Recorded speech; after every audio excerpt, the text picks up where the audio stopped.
احذر والله احذر انك تكون انسان عامي تافه مثل كثير من الناس. احذر تكون مثل البليد اللي يشوف الفالنتين مجرد يوم يعبر عن الحب. احذر تكون مثل الهطف اللي مخبي مصروفه ورزقة اخوانه عشان يشتري فيها قطعة قماش اليوم التأسيس. احذر انك تكون انسان ما عندك غيرة على مبادئك وقيمك ودينك ولغتك. احذر تكون انسان قضى يومه بين الاكل والشرب والنوم والجوال. مو احنا احفاد الصحابة، مو احنا ابناء ابو بكر وعمر وعثمان وعلي، واحنا اللي قال النبي عليه الصلاة والسلام اشتقت لاحبابي. حاشا احباب رسول الله عليه الصلاة والسلام ان يكونوا بهذا الشكل والعقل والبلادة، بل هذا من وصفهم النبي عليه الصلاة والسلام بأنهم غثاء كغثاء السيل. وأن في سوريا وتركيا عسى الله يفرج عليهم للآن يدوروا جثث أولادهم، وانت قاعد تدور وردة حمراء لحبيبته. دولتنا ما قصرت، فتحت باب التبرع. هل قدمت ريال؟ هل قدمت دعوة لهم؟ خلك من هذا كله. هل اعتبرت؟ هل سألت الله السلامة؟ طيب قمت بالأسباب اللي تنجيك من غضب الله، ولا فالح تتمشى في بثوث المفسخات وقاعد تلعب معهم تحديات آخر الليل؟ والله ثم والله اني اعرف ناس متتبعين، مو متابعين، متتبعين لمثل هذه الامور وهو مصلي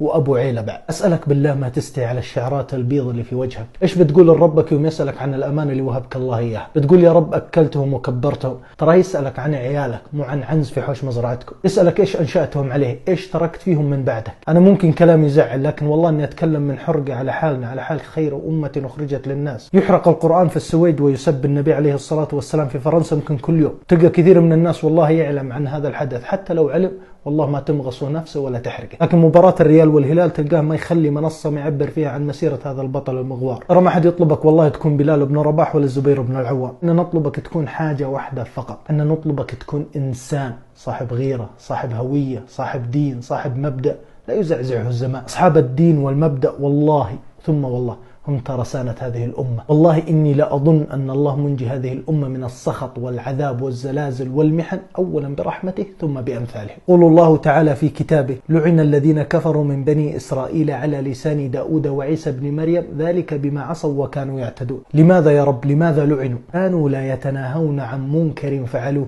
لبئس ما كانوا يفعلون. الله ما بيعذبنا عشان نرتكب المعاصي لأنه فتح لنا باب التوبة، لكن يعذبنا إذا ما أخذ الصالح فينا بيد العاصي ورد عن الذنب. يعذبنا إذا صار كل واحد يقول أنا إيش دخلني فيه، له ربي حاسبه. يعذبنا إذا صار ما في أحد بيننا يقول اتق الله اتق الله. أعرف والله أني أخذت من وقتك كثير، لكن والله العظيم ما أبيك تكون بليد وتافه مثل كثير من الناس. هم هذه الأمة يا ناس، والله هم هذه الأمة هو هم كل مؤمن فيها. لا يكلف الله نفسا إلا وسعها، لها ما كسبت وعليها ما اكتسبت. ربنا لا تؤاخذنا إن نسينا وأخطأنا، ربنا ولا تحمل علينا إصرا كما حملته على الذين من قبلنا، ربنا ولا تحملنا ما لا طاقة لنا به، واعف عنا واغفر لنا وارحمنا، أنت مولانا فانصرنا على القوم الكافرين. واعذرونا على الإطالة، والسلام عليكم ورحمة الله وبركاته.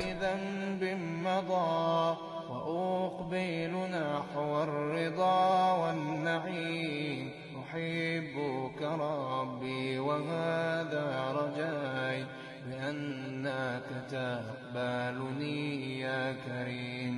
سأقبل يا خالقي من جديد، كما أنت مني إلهي تريد، وأرجو إذا أنت تقبلني جنان الخلود ومنك